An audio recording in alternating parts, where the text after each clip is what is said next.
All right. Welcome back to the Junior B Breakdown. It's episode 9, and we're both in full-on hibernation mode. Alberta to Quebec are officially frozen solid. Yeah, it's getting to be that kind of year when your coffee freezes before you can even get out from the truck and get into the rink. My furnace hasn't shut off in 3 days, and I'm pretty sure this toque I'm wearing is now a permanent part of my brain. Same here, buddy. But even the polar vortex can't stop Junior B hockey or us from bringing another episode. Yeah, and this week we're starting things off with Cold Lake Ice veteran Josh Butt, one of 6 players across the league to recently hit the 100-game milestone. That's a ton of games and even more bus rides. Yeah, then we'll highlight some of the upcoming community events around the league, from fundraisers to family nights and stuff that makes the Junior B more than just what happens on the ice. Finally, we'll wrap up with all the action from last week's games around the league segment, where we try to make sense of another crazy week in the NEAJBHL. Well, bundle up and grab yourself a drink and get ready. Episode 9 of the Junior B Breakdown starts right now. Let's drop the puck. Our first guest this week knows exactly what it takes to grind through a long season, whether he's mucking up in the corners, tipping it past the goalie, or dropping the gloves when needed. He's done it all. That's right, Josh Butt of the Cold Lake Ice. You know, he's part of a pretty elite hockey club and also an elite group within the league, you know, achieving that 100 games this season that have reached that milestone in the league. Yeah, we talked with Josh about what that number 100 means to him, the memories that have stood out so far in his career, and how it feels to wear the Ice logo for that many games. Here's our conversation with Mr. Josh Butt.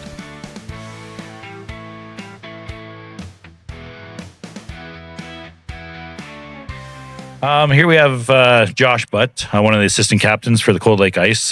Just sitting down, talking to him, trying to get some information out of him. And, first question, of course, is Josh, introduce yourself to, the podcast world where you kind of grew up and what you're kind of doing right now. Yeah, so I grew up in Cold Lake, and after my 17-year hockey, I came back here to play hockey and haven't left so far. I've been playing a while. I know a few guys were just talking in the league. I've hit that 100-game milestone, I think you were just saying. And, last year for me. No. So with that being said, you're sitting on the bench there, sitting in the room. How do you feel the season's going so far for the team?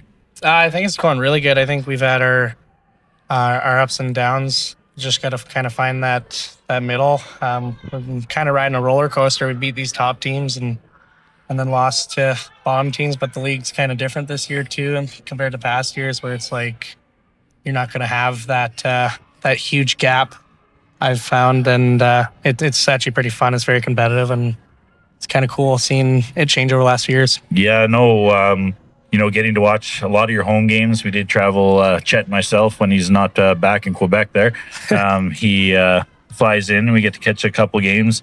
Can you kind of walk us through, you talked about a roller coaster. So, you go down after a game at home and you go down to Vegreville, drop a tough one there, and then come back to your own barn and lay down the law against, two pretty tough teams that you can't sleep on. Yeah, so I think we're kind of at a cool spot right now. Like, just points wise, everybody's so close. Like, you have this that weekend particularly. Like, we had Wainwright beat them 1-0. That's a very competitive, very good team over the last how many years? They've won 7 in a row. Yeah, 7 or 8. And then you have games like Vegreville where it just takes some good play from them and some good bounces, and you can lose to a team sitting in 7-6 just as easy. So it's pretty cool. Yeah, and then coming out of that, I'm sure Hoodsy probably sat your boys down and we brought out the ruler stick for a minute, and then going into the 2 games at home here, Barn was actually pretty jumping at both nights. I think we almost had 300 plus both nights, so a good crowd to watch you guys. But walk us through kind of the St. Paul game. I know you and your line mates had a really good game there. So walk us through that game. Yeah, we.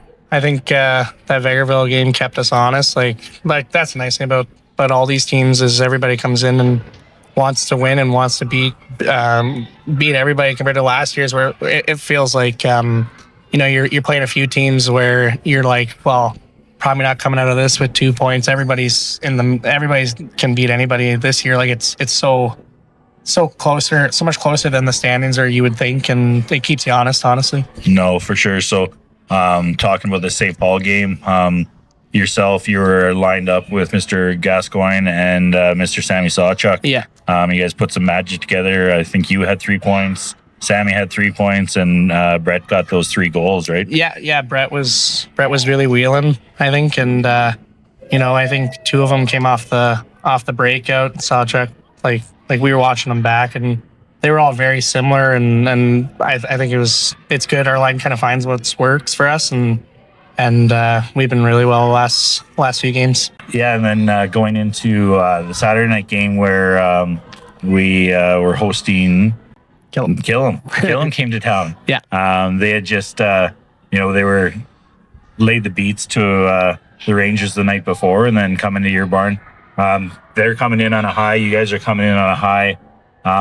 Watching that game from the booth there, seeing you guys go up to I think it was a 3-0 lead or a 2-0 lead. It might have been 3-0. 3-0 in the first period.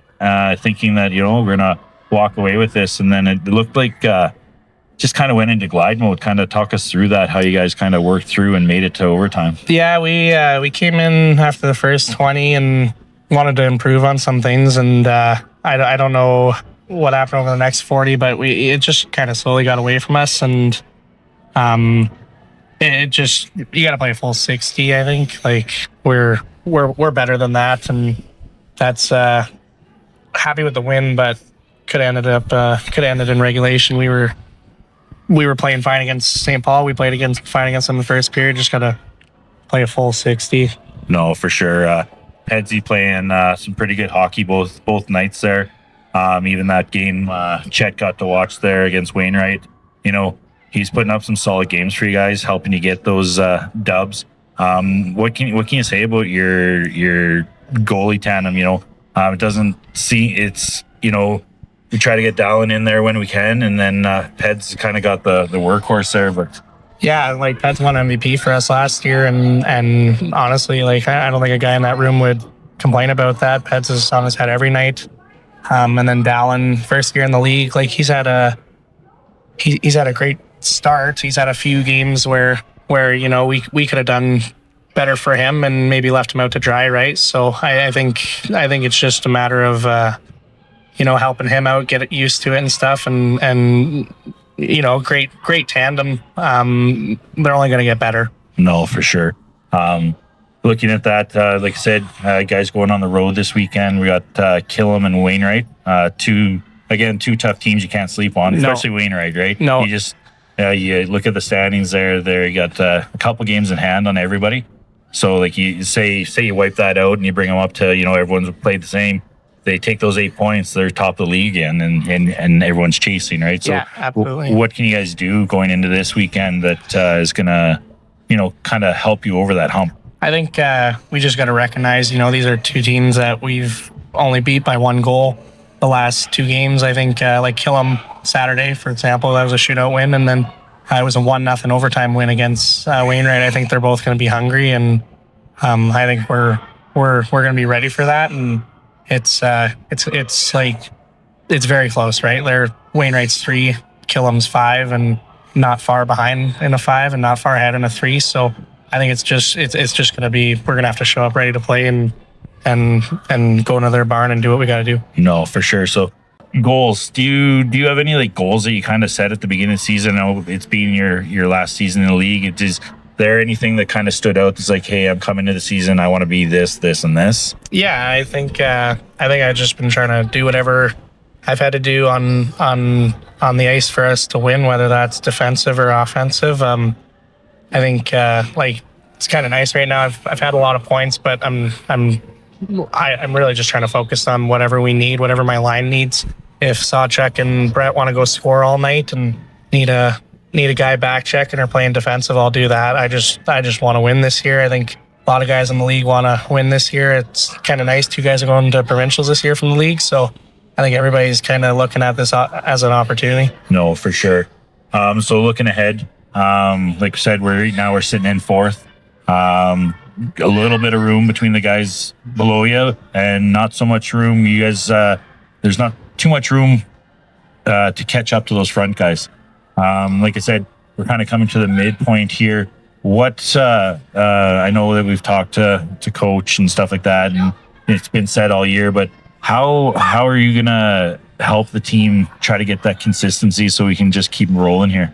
I don't know what exactly we're gonna it's gonna fit for us. I think we're pretty much right there on realizing, every game's gonna be competitive, and everybody wants to make sure we're not repeating some of our mistakes this year. A few of those games are hard losses, and you kind of wish you had back. So I think we're just gonna have to recognize, we're coming out for a full 60 and gonna have to do what we have to do to win. We're just gonna have to recognize that it's not a single guy game. So just looking at being around the team a little bit with Chet and Dwayne here, we get to see a couple things. Couple of your normal steady Eddies kind of in the lineup. We got some injuries right now with Choots. We'll call him Choots, Chikula. Yeah. And with Kadu being down too, that's a big loss on the back end. But those guys stepping in for those guys, they're pulling their weight, and looks like you guys have a solid crew. How is that? How is that affecting the team with having a couple of those, steady players out of the lineup? And, do you see those guys that have stepped in continuing to build in their game, and it might be hard for those guys to get back in? Yeah, I think they're 2 huge losses right now. I think Kadu's such a workforce, and Atlee's a workforce too. He goes 200 feet all the time, but we're a room of 25 guys, and I think everybody's ready to go all the time, and everybody's got their time where we're going to be looking at them, and I'm confident in all of our guys. No, perfect. Yeah. Like I said, Chet and I are in the barn for most of the home games and a couple of away games, but we do get to see, and any lineup that Hoodsy's putting out there, whether, it is the guys that are, coming back from injury or not, they're putting 100% out there. So with that, just kind of like to end on a little rapid fire.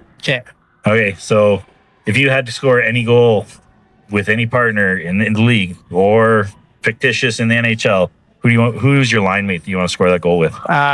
I'll take Sawchuk and Brad. I'm happy with them right now. Nice. We're rolling. Nice. Love to keep the local talent there. Yeah. Stick, how do you tape it? Heel to toe. Heel to toe. What color? White. White all the time? Yeah, toe covered. Very specific. Okay, pre-game rituals? Oh, yeah. Yeah, lots of them. I'm very superstitious, and I kind of get fired up on the guys when they're messing with me a bit, but it's all good. Nice. Who has the ox? Cam, usually. Cam's on ox. I can help him out sometimes. He needs it, but we're pretty good in there. No, for sure. What is the go-to kind of genre of music? I'd say rap. A lot of rap in the room, and then whenever we get a win, it's the most random songs you'll ever hear in your life. Yeah, but it's fun for sure. Best barn in the league to play in? Ours, or I really like Lloyd's new barn. Yeah, very nice barn. Seems to be a common. Yeah, I got to give credit to it. You got to take some sunscreen when you're down there, though. Yeah, I like our barn though. It's a great barn. No, for sure. And last question: pre-game meal? I try not to eat. Try not to eat. Try not to eat. I'll have a tea or something. Like to hydrate a lot, and then if I really need something, light grilled cheese, half a grilled cheese maybe from the good old Booster Juice. Nice, awesome. Shout out to Booster Juice. Yeah. Okay, well, Josh, appreciate it. Lots of good information. Great interview. Look forward to seeing where you're going to take this team for the rest of the season. Yeah, I'm super pumped. Okay, thanks, Josh. Thank you.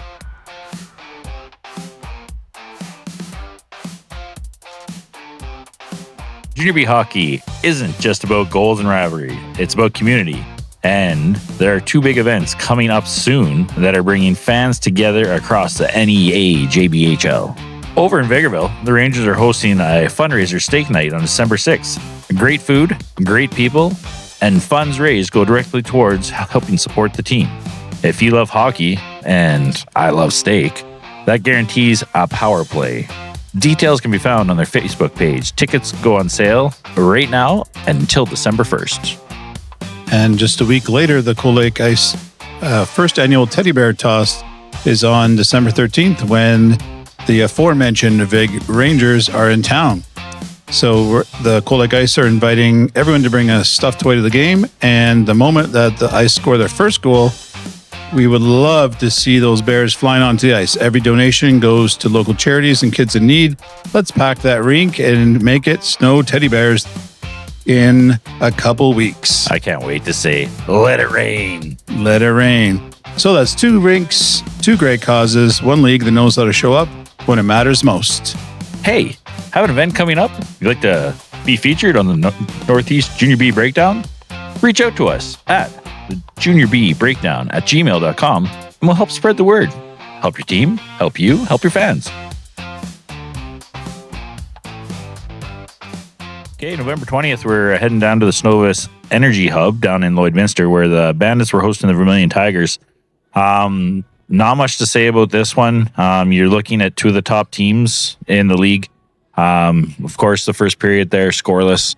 And then in the second period, it looks like Vermilion potting a couple goals, starting with Parker Vaughn. He's getting his 4th of the year on a power play at 7:51 to put Vermilion out to a 1-0 lead. Going into the third, where Cade Anderson pops his 5th of the season halfway through, and then Danon Pavak, which puts his 11th in for the league. So you're looking at that. You also go to the, who's the scoring leaders in the league. Vermilion's got those guys on the hook, right? So ends up being a 3-0 Vermilion Tigers win on that Thursday night. And looks like the third period got spicy, but Pavka there, Danon, he did a great job with goals and then also as a physical presence, and took a few penalties, but it was clearly a battle from start to finish. Yeah, no, for sure. Looks like Lloyd did get peppered in net. Kudos to the Lloyd Bandit goalie for only allowing 3 goals on 36 shots. So you're going to see those type of games between those top 4 or 5 teams in the league here. So we'll move on to Friday night. All right, Friday, November 21st, our first game on Friday, 8 p.m. Vague Recreation Center. Looks like Killam came to play here, Dwayne, and it was just a barrage. And so 12-3 finish for Killam. They started out, looks like first period was, competitive. And then the second period, Killam just took off. Yeah, no, potting 6 goals there in the second period there kind of took the wind out of the sails for the Rangers.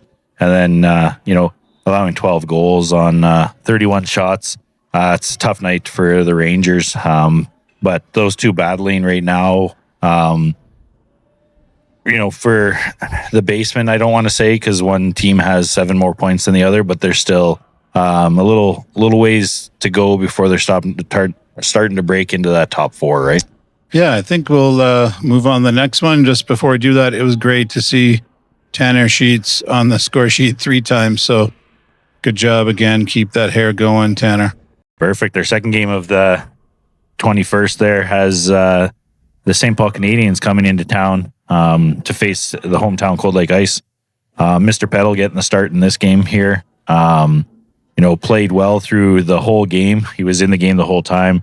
The Ice started the scoring in the first period by Mr. Gascoigne, assisted by Mr. Sammy Sawchuk and Josh Butt. And you'll hear a common theme throughout this game. In the second period, Mr. Gascoigne also potted his 7th, assisted by Mr. Josh Butt and Sam Sawchuk. And in the third period, the rookies took over. Cody Pikowicz got a goal. That's when St. Paul finally snuck one past Mr. Peddle there with halfway through the period. And then Brett getting his 3rd goal of the game. And if you don't believe me, Sam Sawchuk and Josh Butt got the assists.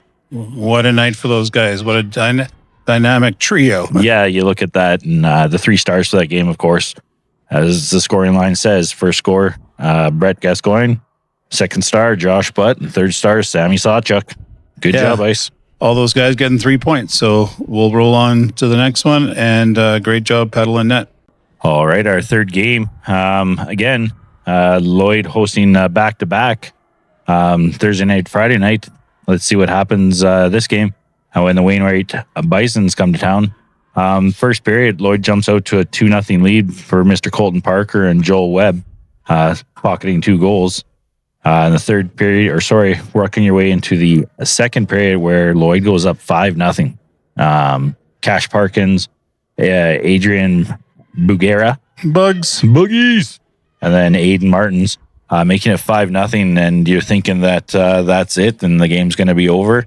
And right off the hop, Zach Nelson from Wainwright kind of takes the wind out of their sails a little bit by pocketing 1, but Jaden Plamanen kind of icing it there with a power play goal with under a minute to play, giving the Lloyd Bandits a 6-1 victory over the Wainwright Bison. Yeah, and sometimes when you see that little bit of lopsided score, you go and look at the third period for penalties and just keep scrolling, Dwayne. Keep scrolling, Dwayne. Keep scrolling, Dwayne. Yeah, I know. Wow. So a parade to the penalty box. And I know Wainwright will be looking to bounce back after that game. And it's just, a strong game for Lloyd. And also what's great about the top few teams in the league, you never know what's going to happen. Yeah, you don't know what's going to happen night in, night out. You go back and you listen to, the earlier podcasts, and every coach that we've talked to has mentioned that if you don't come ready to play that game, it can be taken away in a heartbeat. And this just shows that, the Bandits, took a bite. The Tigers took a bite out of them the night before, but then the Bisons come to town and the Bandits fire up and take their shot. So good job, Bandits. We'll move on to Saturday. So we're going to go for the first game on Saturday night, November 22nd. Killam Wheat Kings coming into the Cold Lake Energy Center to face Cold Lake Ice. First period started out with a bang. 3 goals right off the hop for the Cold Lake Ice. And you're thinking that, they've got their mojo back after a disappointing weekend before, dropping that one to the Rangers. But Killam just hung around. The second period, they got that one. And you could tell there was some kind of momentum change about halfway through where I think the legs got a little heavy for the Ice, and they were just kind of in coast mode. And it kind of shows that when you look at the third period where the Killam was able to pot 2 more goals and tie it up, put this into overtime. But again, you look at the shots on net, Mark Peddle in net again, back-to-back nights, putting up a great performance, allowing the Ice to not win it in overtime. This is the first time that I saw a shootout. And I'll have to say, Chet, it was probably one of the most exciting endings to a game that I've seen in a while. The Ice go out, score 1 goal, then Killam scores another goal, and you're like, okay, this is going to go back and forth. Then Peddle comes up with a huge save, and we ice it with a third goal. So looking at that, it wasn't that. You look at the penalties, it wasn't, a firecracker game or anything. They're 2 teams that just wanted to play a solid game of hockey. Pretty clean throughout. 3 stars for that game. Looking at one of the rookies, you got Andrew Gresla, you got Jackson Schreier, and of course, the man between the pipes. I think they call him the monster from Fort Mac. Yeah, and something. He's just Mr. Peddle. Mr. Peddle. And here's another thing, maybe this is my own thing. I love seeing on the league website, I love seeing the 3 stars. So just maybe giving a little recommendation to players, talk to your coaches and your GMs, talk to your presidents, talk to those wonderful folks that are volunteering and putting in the scores, every period. I know they're busy people. I know it's tons of volunteers, but man, it's sure nice when people put in the 3 stars. Yeah, it gives the guys that put in the effort there. I know it's not always 3 stars from the same club. Like if you have to pick an away player and get them recognition, get them out there, get that last little skate around, little thank you from the crowd, and send the fans home with something to cheer about. Okay, well, November 22nd, Saturday again, 7:30 p.m. Synovus Energy Hub. Bandits get 3-3. Busy few days. Eyes are probably burnt out from the screen. 4-2 victory for Lloyd. Looks like start out with Lloyd, with a couple goals in the first, trying to set the tone. Bugs and Woodbury, and then two goals for Lloyd and one for St. Paul, just to kind of keep it close. And then looks like in the third period, Lloyd hangs on, doesn't score anymore. St. Paul tries to close the gap there with Connor Johnson, but 4-2 Bandits prove a bit of a roller coaster weekend for the Bandits. But yeah, taking they were able to get 4 out of 6 points, which isn't bad. Tough loss there to the Tigers on the Thursday night, but bouncing back against Wainwright, one of the top teams in the league. And then the Canadians aren't a team to go to sleep on, right? They're going to be right here till the end. Like I said, they were in Cold Lake the night before, so a little road weary for the Canadians. Probably were able to go back St. Paul for the night, or I'm not sure. Maybe they bust straight down to Lloyd so that they'd be rested for the next game. But I'm not counting St. Paul out by any means. No, it seems like St. Paul really enjoying playing the spoiler in a bunch of these games. Maybe definitely getting underestimated in what can happen on any given night. You betcha. And the last game for November 22nd sees the Rangers go down to Wainwright to face the Bisons, who, are on kind of a bit of a roll right now. You look at the standings, they got a couple games in hand. They actually got 4 games in hand on the Bandits. So you look at that, that'd be 8 points if they win all of them. That would jump them in front of the Bandits. What they did here against the Rangers is kind of their MO, right? First period, pretty even, 0-0. And then into the second, where Wainwright started to do what Wainwright does and put goals in the net, right? You got Mason Ganser for 3 goals in a span of 7-8 minutes. Wow. But you look at who's feeding him the puck. You got Singer there a couple times. You got Morgan Chorley, right? So you've got the supporting cast to help out with that. And then what it just keeps rolling into the third period, where Glover, Pickford, McLennan, Nelson kind of put the Rangers, I'm going to say, on ice with a 7-0 tromping. Yeah. Strong performance by the Bisons. Well, folks, that does it for episode 9. Big thanks again to Cold Lake Ice veteran Josh Butt for joining us. And congratulations to him and all the other players who hit that 100-game mark. Yeah, absolutely. That's a milestone that deserves a little extra stick on the tape and maybe a little extra helping of rink fries. Stick on the tape, Dwayne. Love it. Yeah. And don't forget the hot chocolate, because I don't think either of us are going to be thawing out anytime soon. No, with the temperatures coming up, not until spring that we're going to be feeling our toes and our fingers. Big thanks to everyone tuning in this week. Stay warm, support your local teams, and keep the coffee hot and the fries hotter. Yeah, we'll see you next week with more stories from around the league. Thanks for listening.